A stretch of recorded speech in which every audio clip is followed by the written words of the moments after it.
The People's Countryside The Environmental People's Countryside Debate Environmental Debate Podcast. The People's Countryside Environmental Debate Podcast. People's Countryside Environmental Debate Podcast. People's Countryside Environmental Debate Podcast. What do you think about bringing climate change into the mainstream UK's curriculum in schools? 10 years ago, children's favourite word was minion. Now it's climate change. Should we be taxing on wealth and assets and not just income? This is the People's Countryside Environmental Debate Podcast. Who's in the listener's chair? Alex Kaufman. I'm Stuart the Wild Man Mabbott, and he is? William Manklow. The way Alex introduces himself, it reminds me of Vanya when she did the DJ. Oh, yeah. Jimi Hendrix and Purple Haze. Yeah, that voice. Yeah, radio DJ. She always said you don't need to sound like a typical radio DJ, just sound like yourself. Anyway, this is the People's Countryside Environmental Debate Podcast. 2 listeners each episode send in questions for us to conversate around. We try and spin it around to the environment in some way, come up with an environmental action, and we never see the questions before we press record. Alex, can you read the first? Some Unity in Paddock Wood, Kent, England. What's her question? I've got a better question. Can you read, Alex? Well, we can read. Is it university? Oh, that I can, William. Can you? No. Crack on, ladies. Anyway, the question from Unity in Paddock Wood, Kent, England. She says, what do you think about bringing climate change into the mainstream UK's curriculum in schools? 10 years ago, children's favourite word was minion. Now it's climate change. Do we risk scaring children by catastrophizing? Catastrophizing. Never heard that word ever said, so. Right. Is it better to teach older school children solutions and tools? Are we making the younger ones anxious? Do we risk promoting political activism if we educate about climate change in the wrong way? If we teach that we have no agency for change, we risk just making children grow up angry instead of driving actual change. You've thought about this, Unity. Do you want to start digging into that one, William? Well, just thinking about the mainstream curriculum, as far as I know, that it probably already is in mainstream curriculum, but it needs to be much wider than that. It needs to be, start from a young age to talk about these big issues, and so they won't be as scary. But you approach it in such a different way. It kind of reminds me of there was a whole discussion around sex education, and people were disgusted that that in places like Sweden, for example, they were beginning sex education from a very young age, and they're like, they're just gonna end up having children, having lots of sex and having all these babies and stuff like that. And it's like, no, that's not where they start from. They start from a much more basic level, a much more basic understanding of what is love. So you can do the same with climate activism or climate change. You can start talking about, well, okay, what do you think about the planet Earth? What do you much more basic level? So, Alex, you're still in the education system because you're in university. Just about. You're closer to the school classroom life than me and William. Is William right? Is climate change factored in across the board in mainstream education? If it is, how does it manifest, or is it lacking in your experience? It's definitely lacking. The only part I remember having was more like GCSE level and a year before GCSEs for physics, just learning about greenhouse gases getting trapped in the atmosphere, all that kind of stuff. We didn't really focus in depth on climate change, but it was more that kind of initial impact that we looked into, and that was practically it. So, do you think it was subtly infused across the other lessons, but it was so subtle you guys didn't even realise that was what was being discussed? Was it too subtle? The only one I could think of it subtly being added into was citizenship, due to politics and all that, and some notes of it being in that, but the majority of it wasn't there, and if the only noticeable part was in physics, then clearly that's not really enough if we need children to more focus on it. But it's also one of those where, similar to sex education, where although sex education is I'd argue much more important to the individual person than learning about climate changes, at what point is it actually good to teach? What age is it worth it to teach them so that they could actually understand it rather than it just being gibberish to them? William's point about how from an early age you could just ask them what they think about the world. Even that question alone for a 10-year-old, not every 10-year-old would be able to answer that with a definite answer. No, that was a very broad question I was going for there. I'm no teacher I'm not a primary school teacher, so you would approach it in a much more multifaceted way.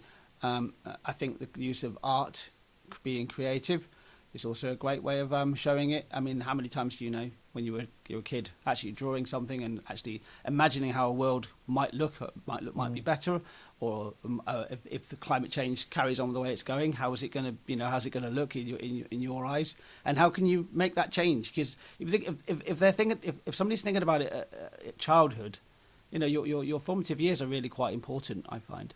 I had a conversation with a group of friends who are in their early 20s, and they all pointed towards that their formative years were some of the most important part of their life. And if you can have this right at the start, I mean, it does go on to say, if you have this right at the start of your life, thinking about the climate change, I think it's only a good thing. Do we risk scaring children by catastrophizing? Well, yeah, absolutely. But I don't think there's anything wrong with being scared about something, because sometimes fear actually will give the impetus to make some form of change. You can't just say a certain age group gets taught this. You have to look at the receptibility of the individual as well. Yes. But something I would just like to ask Alex. It says 10 years ago, children's favourite word was minion, and now it's climate change. I'm not saying you're a child, but was minion that popular 10 years ago? Hold on. We need to have a look at when the Despicable Me came out, because that's the only iteration of Minion that I would think would be popular. Don't think about it too much, Alex. No. I know how much you like to go into a rabbit hole with this sort of thing. Yeah. Oh, I love this kind of stuff. But anyway, even skipping all that, I think the point to make with it, teaching kids, is more about adding it into mainstream geography. I think that's where it's lacking, and although it might be catastrophizing for children, it's in geography. Well, in my case, which would have been 5 years ago, it was teaching a lot about the effects of earthquakes and pollution and overpopulation. It's all this already catastrophizing parts of the world, adding another one on that actually is part of mainstream politics, media, all this. It kind of makes sense for it to fit in there. It's not too much for children, especially at that age. We didn't really go into... for myself, I didn't really go into geography much until I started secondary. And even then, it was a very slow get into like all the kind of bad things that we would go into, for example, climate change. So it kind of makes sense to be there. And the more I think about it, the more I more think, why isn't it there in the first place? It feels like it should be. Are we catastrophizing by exploring processes? We spoke about this in the last episode, but when you think about, you talk about physics, and you talk about, the solar system, and you talk about stars exploding, black holes, and these unanswerable questions. Is that catastrophizing, or is that just exploring the uncomfortable truths within processes? I mean, it's a mix of both. It's more making people think, and I guess that is the point of school. if you're not really made to think at school, then everyone's just got the same opinions and are structured like robots in that sense. And that's not really the case, I'd say, for school. It's everyone's got their own ideologies and therefore take their own routes through school. And so all this kind of stuff that makes you think develops you as a person, I'd say. I was thinking about how, the whole idea of do we risk scaring children by catastrophizing? What exactly are we scaring them of? And my conclusion to that one was, again, is this whole thing of, an avoidance of our own mortality again?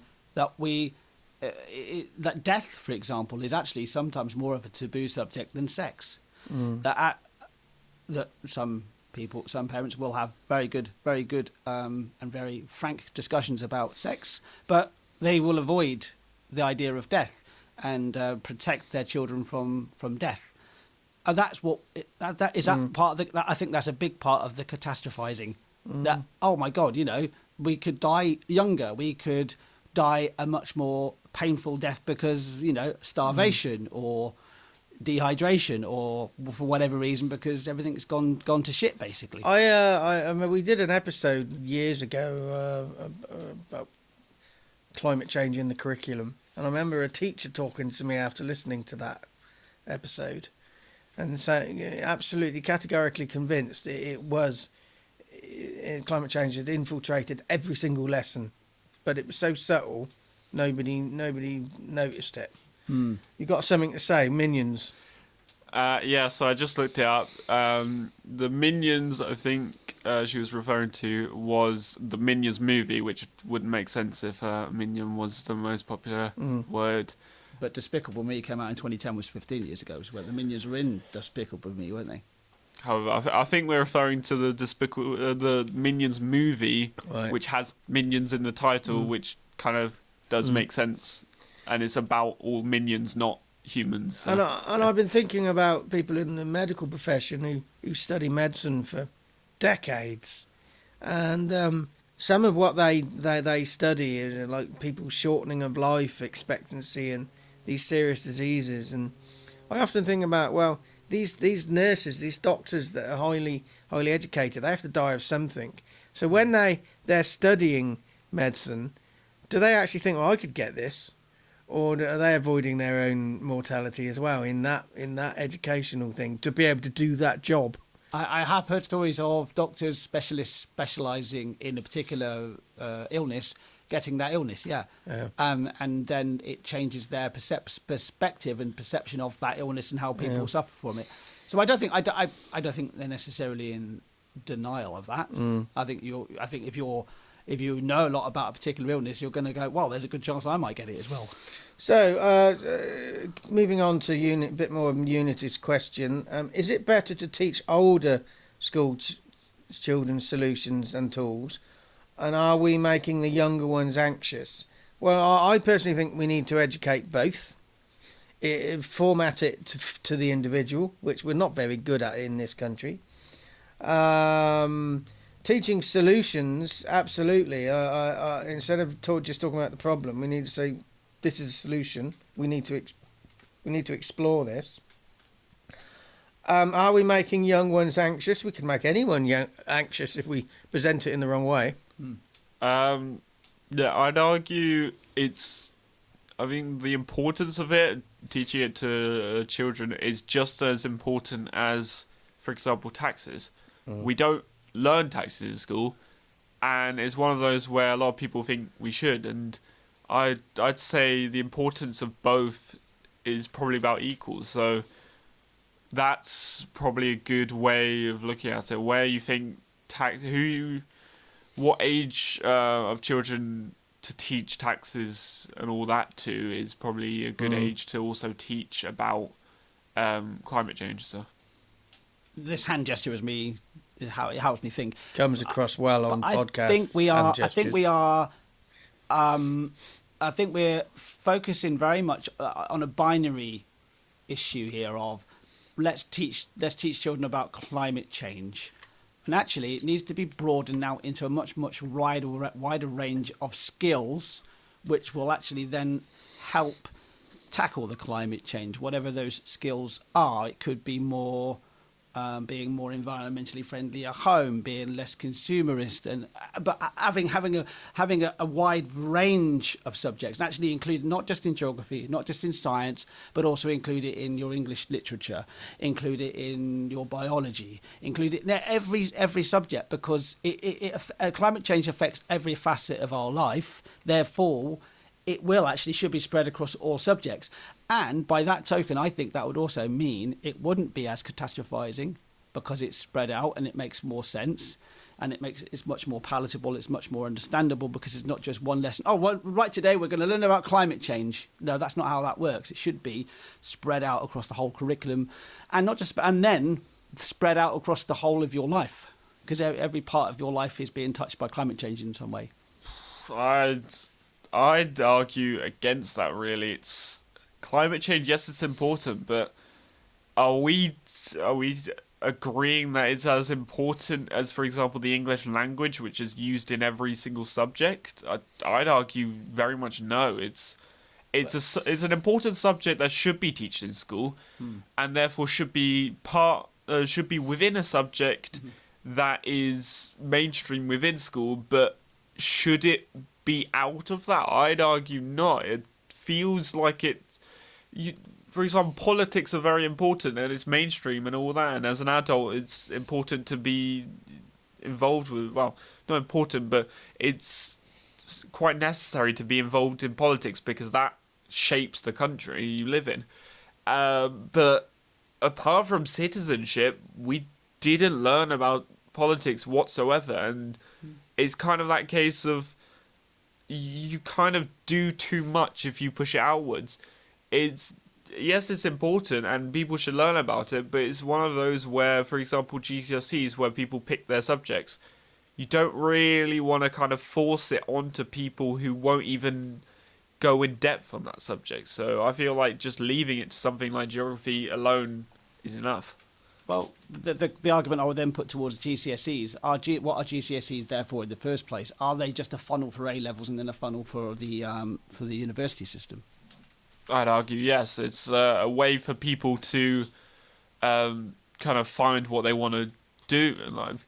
You get to pick kind of the subjects you want to go for, and that is pathing your way to adulthood in a way. So the goal of a GCSE is to go to university. Nothing else. There's no other reason why GCSEs are there.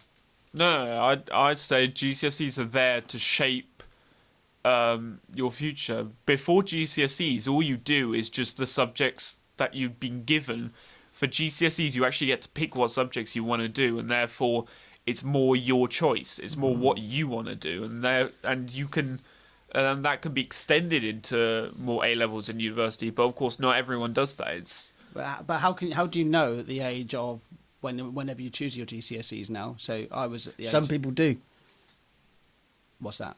Some people do know, but not everybody. Not everybody knows that. So I didn't know that myself. I had 1 year to choose my GCSEs at school because of the school system I was in.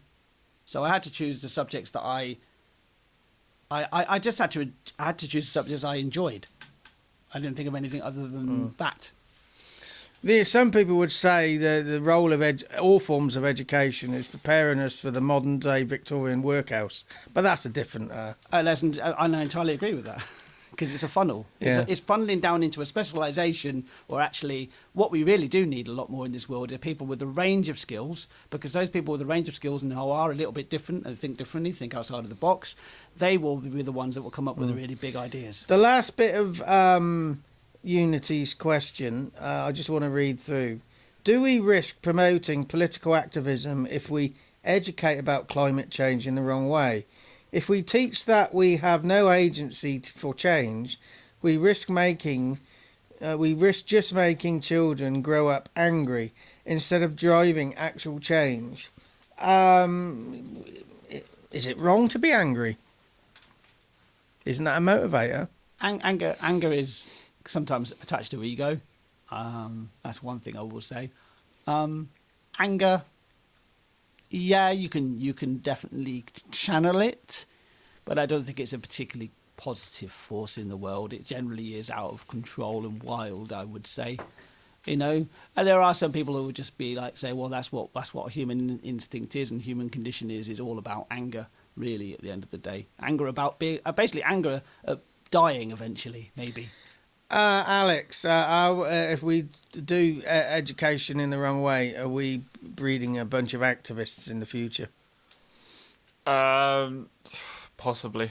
There's no way of knowing until that actually happens, I guess. But yeah, it looks like it would be that way if we do funnel it into something. It's the same as everything. If you funnel anything, funnel people's education into one subject or one matter, it's just all people are going to know about, really. And so it does kind of make sense if that does funnel into activists. Well, what matter? I thought you played for Man United. Okay, so an environmental action, guys, from this. Environmental action is just factor in the climate change, sustainability in everyday conversations. Don't run away from it and see where it goes. Just want to add on to William's point and also Chelsea. Anyway, an environmental action would be... Think about... I guess just think about climate change itself, how big and important the situation is, and think about how you learnt it and how you went about. And is that approach kind of what children should go for, or is that different? And if so, what kind of way would you think of children learning about all this? Have a think about what we've been discussing for this question. And my action is it's an ongoing process. Climate change is an ongoing process. It's not something that's going to happen in the future. It is something that is happening now and to next week and next year and 10 years in the future. It's happening. So have that in your mind when you go out and think about buying a bigger house or buying a bigger car or all those sorts of things that you feel you should do, or shopping at Temu, that type of crap, basically. Before we move on to the next question, we're approaching our 600th episode, William. I've got a lisp. Did you notice that? I did. I wasn't going to point it out, but yeah, you do have a lisp. Yeah, we are. It's the next episode, isn't it? I believe so. So next episode is going to have Estefania from Mexico. And we're going to have Vinroy from Linstead in Jamaica again. Yeah, well, hopefully by that point he's feeling a bit better. So the next question is from Bryce in Crieff, Scotland. Do you want to read that one, William? A bit too long for you, Stuart? Yeah, a bit too long. I'll get bored halfway through.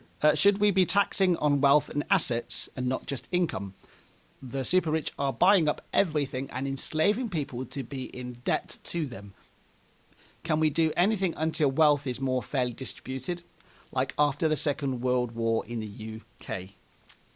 Yeah, tax the rich. Let's get some more money off of them, shall we? Sorry, don't know where that came from. Okay, Alex, should we be taxing the rich? Should we tax your dad a bit more? Yeah, I would love that. Well, I mean, I don't pay taxes, so yippee, let's go. No, it's very... Yes, we should tax the rich more, and I think everyone can agree with that. But the way our society's run, the government's corrupt, they're money hungry, and therefore the rich live in the best conditions because of that, and so there's not really much we can do. Who are you going to tell to tax the rich? What, the government who are corrupt? It's a loop. I did see some research a few years ago, and I've seen it repeated in various different places as well, that actually up to £60,000 take home a year is generally what you class as you can give you a very good quality of life. But once you go above £60,000 a year, that quality of life doesn't actually change much more. Doesn't really get much better. I often think that those people, I sometimes feel sorry for somebody who's got a lot of money, because they almost feel like they must be having to think about who they're talking to and who they make friends with, and what are their family going to make of them. For a good example is young football players now. So they'll be in a family who've not maybe they've probably got a bit of money, generally working class or middle class, decent, relatively decent income, and suddenly that 18, 19-year-old has been given a £150,000 a week contract, and they are the biggest breadwinner in the family, and how much pressure is put on that person, right? So I think about it from that point of view, because I think they're being paid too much, and if people do earn that much money, they should shoulder more of the burden of tax and contribute more to society. I'm such a socialist. But back to my point, who's going to tax them? Ghostbusters.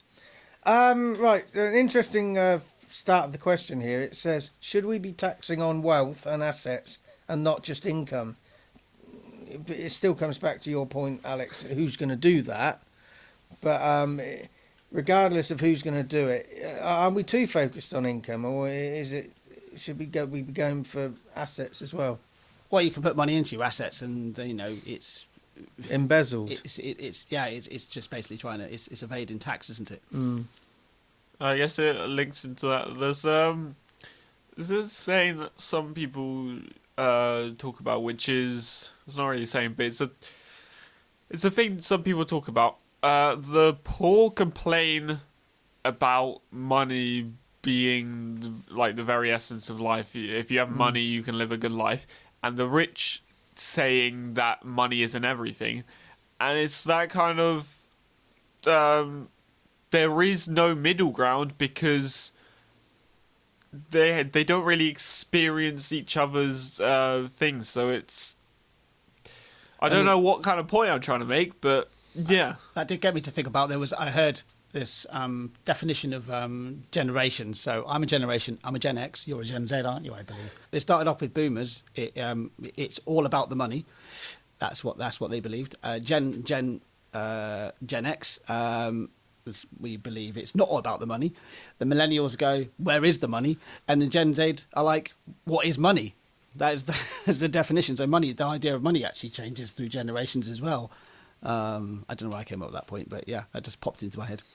It says here, the super rich are buying everything and enslaving people to be in debt to them. This came up in an episode not too long ago. Yeah. And again, it processes we spoke about in the last episode. I don't necessarily think some of the super rich are intentionally enslaving us to them, but the byproduct of the process does. I'm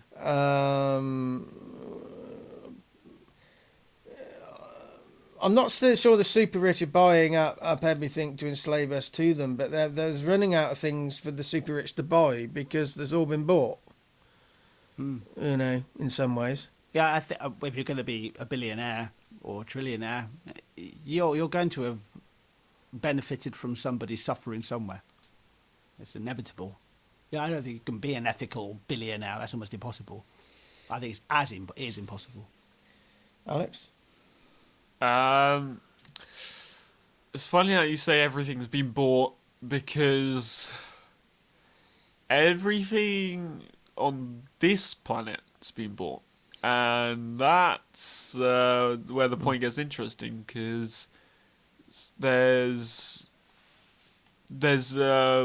races between countries going on back to the moon again. What was this, like 30, 40 years after 50 years after it happened? Nearly 60. Yeah, closing on 60, yeah. I think the last one was 1972 was the last mission.